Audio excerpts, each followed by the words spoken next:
कभी किसी बच्चे की आंखों में क्यूरियोसिटी देखी है? वो पूछते हैं, आसमान नीला क्यों है? या हम सोते समय कहां जाते हैं? ये फिलोसफी का सबसे प्योर फॉर्म है। ये नेचुरल ह्यूमन इंस्टिंक्ट है, सवाल पूछने का, समझने की कोशिश करने का। बच्चे नेचुरल फिलोसोफर्स होते हैं।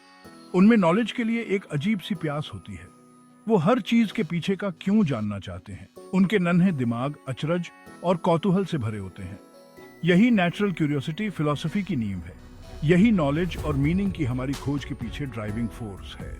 जैसे जैसे हम बड़े होते हैं, ये सेंस ऑफ वंडर कम होने लगता है। हम अपनी डेली लाइफ की भागदौड़ में खो जाते हैं, लेकिन हमारे अंदर की वो फिलोसॉफिकल स्पार्क कभी नहीं बुझती। इस क्यूरियोसिटी को जिंदा रखकर हम फिलॉसफी के स्पिरिट को जीवित रखते हैं। हम क्रिटिकल थिंकिंग और खुद को और दुनिया को बेहतर तरीके से समझने को इनकरेज करते हैं। हर बच्चे में एक फिलोसोफर बनने की क्षमता होती है। उनकी क्यूरियोसिटी को बढ़ावा देकर हम उन्हें लाइफ लॉन्ग लर्नर्स बनने का हेक्यू देते हैं। फिलोसफी शब्द दो ग्रीक शब्दों से आया है, फिलो प्यार और सोफिया ज्ञान। एंशिएंट ग्रीस को अक्सर वेस्टर्न फिलोसफी का जन्म स्थान माना जाता है। सोक्रेटिस, प्लेटो और एरिस्टोटल जैसे महान विचारकों ने सदियों तक चलने वाली फिलोसॉफिकल इंक्वायरी की नींव रखी। सोक्रेटिस, जो अपने लगातार सवाल पूछने के लिए जाने जाते थे, उन्होंने ट्रेडिशनल थिंकिंग को चैलेंज किया। उनका मानना था कि बिना सोचे समझे जीने का कोई मतलब नहीं है। प्लेटो, जो सोक्रेटिस के स्टूडेंट थे, उन्होंने जस्टिस, ट्रूथ और आइडियल सोसाइटी जैसे कॉन्सेप्ट्स को एक्सप्लोर किया। एरिस्टोटल, जो प्लेटो के स्टूडेंट थे, उन्होंने लॉजिक, एथिक्स और मेटाफिजिक्स में बहुत बड़ा योगदान दिया। ये अर्ली फिलोसोफर्स जीवन, ज्ञान और नैतिकता जैसे बेसिक सवालों से जूझते रहे। उन्होंने ऐसे स्कूल्स ऑफ थॉट स्थापित किए जिनका असर आज भी हम पर है। उनके विचारों ने वेस्टर्न सिविलाइजेशन के इंटेलेक्चुअल और कल्चरल डेवलपमेंट की नींव रखी।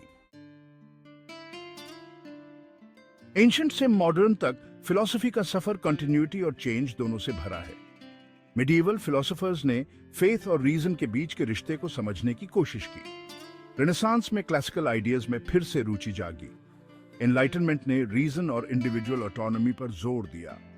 मॉडर्न फिलॉसफी जो 17वीं सेंचुरी में उभरा, उसमें रेने डेकार्ट, जॉन लॉक और इमैनुअल कैंट जैसे विद्वान हुए। डेकार्ट्स का प्रसिद्ध वाक्य, मुझे लगता है इसलिए मैं हूं, ने फिलोसॉफिकल थॉट में एक नया दौर शुरू किया। मॉडर्न फिलोसोफर्स ने ट्रेडिशनल अथॉरिटी पर सवाल उठाए और एम्पिरिकल ऑब्जर्वेशन पर जोर दिया। उन्होंने कॉन्शियसनेस की प्रकृति, ह्यूमन नॉलेज की सीमाओं और पॉलिटिकल और सोशल ऑर्डर की नींव को एक्सप्लोर किया। फिलॉसफी का एवोल्यूशन बदलती दुनिया में समझ की हमारी लगातार चलने वाली तलाश का प्रमाण है। स्केप्टिसिज्म यानी एस्टैब्लिश्ड बिलीफ्स पर सवाल उठाना फिलोसॉफिकल इंक्वायरी का एक महत्वपूर्ण हिस्सा है। इसका मतलब यह नहीं है कि हर चीज पर शक करो, बल्कि अपने बिलीफ्स के लिए एविडेंस और जस्टिफिकेशन मांगना। फिलोसॉफिकल स्केप्टिसिज्म हमें अपने असम्पशंस और बायसेस को एग्जामिन करने के लिए प्रोत्साहित करता है। जो हमें पता है उस पर सवाल उठाकर हम अपने आप को नई संभावनाओं और गहरी समझ के लिए खोलते हैं। स्केप्टिसिज्म बौद्धिक विकास के लिए जरूरी है। ये हमें डॉगमा से बचने और इंटेलेक्चुअल ह्यूमिलिटी को अपनाने में मदद करता है। इंफॉर्मेशन से भरी दुनिया में नेविगेट करने के लिए स्केप्टिसिज्म का एक हेल्थी डोज बहुत जरूरी है। ये हमें क्लेम्स का क्रिटिकली इवैल्यूएट करने और अपनी इन्फॉर्म्ड ओपिनियंस बनाने की परमिशन देता है। स्केप्टिसिज्म का मतलब सिनिकल होना नहीं है, इसका मतलब थॉटफुल और डिसर्निंग होना है। Section 5, philosophy and contemporary issues. Philosophy सिर्फ एकेडेमिया के हॉल तक ही सीमित नहीं है, ये आज हमारे सामने मौजूद मुद्दों से भी गहराई से जुड़ी है। क्लाइमेट चेंज से लेकर सोशल जस्टिस और आर्टिफिशियल इंटेलिजेंस तक फिलोसॉफिकल इंक्वायरी हमें मूल्यवान इंसाइट्स प्रदान कर सकती है। एथिक्स, जो फिलॉसफी की वो ब्रांच है जो मोरालिटी से डील करती है, हमें बायो एथिक्स, बिजनेस एथिक्स और एनवायरमेंटल एथिक्स जैसे क्षेत्रों में कॉम्प्लेक्स डिलेमास से जूझने में मदद करती है। पॉलिटिकल फिलॉसफी हमें गवर्नमेंट, जस्टिस और इंडिविजुअल राइट्स को समझने के लिए फ्रेमवर्क्स प्रदान करती है।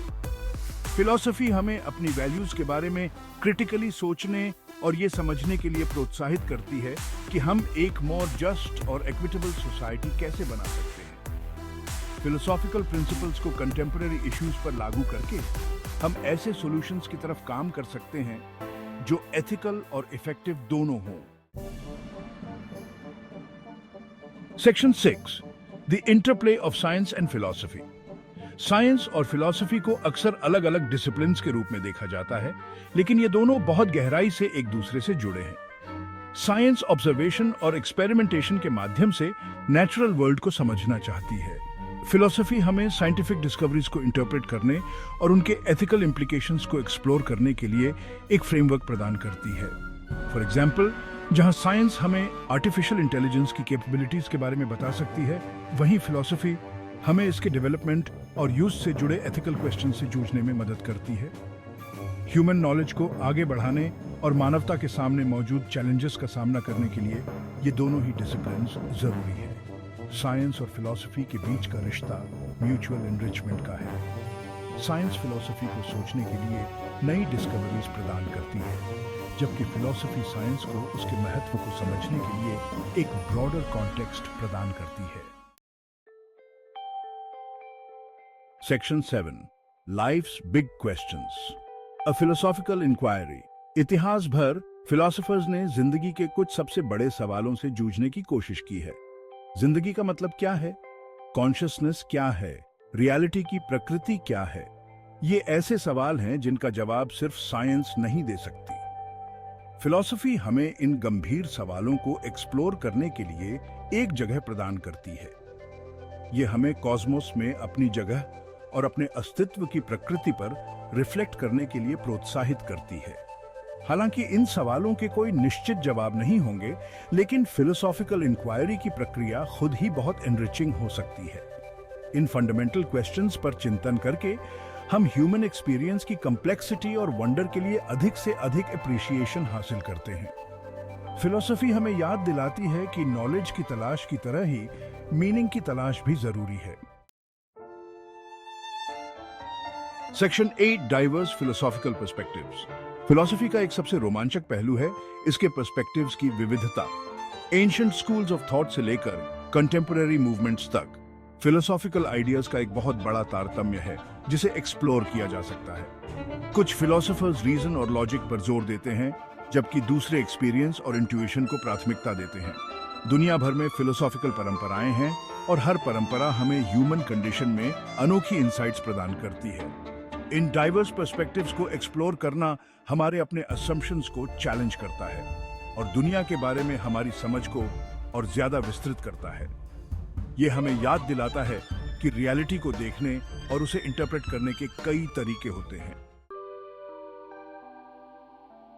Section 9, the enduring relevance of philosophy. तेजी से बढ़ती टेक्नोलॉजिकल एडवांसमेंट और इंफॉर्मेशन ओवरलोड के इस युग में फिलॉसफी की रेलेवेंस पर सवाल उठाना आसान है। हालांकि फिलॉसफी पहले से कहीं ज्यादा रेलेवेंट है। कॉम्प्लेक्स चैलेंजेस से भरी इस दुनिया में हमें क्रिटिकल थिंकिंग, एथिकल रीजनिंग और स्टेटस क्वो पर सवाल उठाने की इच्छा की जरूरत है। ये सभी स्किल्स फिलॉसफी में डेवलप होती हैं। फिलॉसफी हमें अनसर्टेनिटी को नेविगेट करने, इन्फॉर्म्ड डिसीजंस लेने और एक मोर मीनिंगफुल जिंदगी जीने में मदद करती है। फिलॉसफी की एंड्यूरिंग रेलेवेंस इसकी उन फंडामेंटल क्वेश्चंस को एड्रेस करने की क्षमता में है जो सदियों से मानवता को अपनी गिरफ्त में लिए हुए हैं। ये एक ऐसी टाइमलेस परस्यूट है जो आज भी ह्यूमन कंडीशन में मूल्यवान इंसाइट्स प्रदान करती है। Section 10, the importance of studying philosophy in the modern world. Philosophy की पढ़ाई करना सिर्फ थ्योरीज को याद करना नहीं है, बल्कि ये अपनी क्रिटिकल थिंकिंग स्किल्स को डेवलप करने, कम्युनिकेशन एबिलिटीज को एनहांस करने और खुद को और अपने आसपास की दुनिया को बेहतर तरीके से समझने के लिए है। ये स्किल्स लॉ और मेडिसिन से लेकर बिजनेस और टेक्नोलॉजी तक कई तरह के फील्ड्स में सक्सेस के लिए जरूरी है। इसके अलावा फिलॉसफी की पढ़ाई करने से सेल्फ रिफ्लेक्शन, एम्पैथी और सीखने के जीवन भर रहने वाले प्यार को बढ़ावा मिलता है, जिससे ज्यादा पर्सनल फुलफिलमेंट हो सकता है।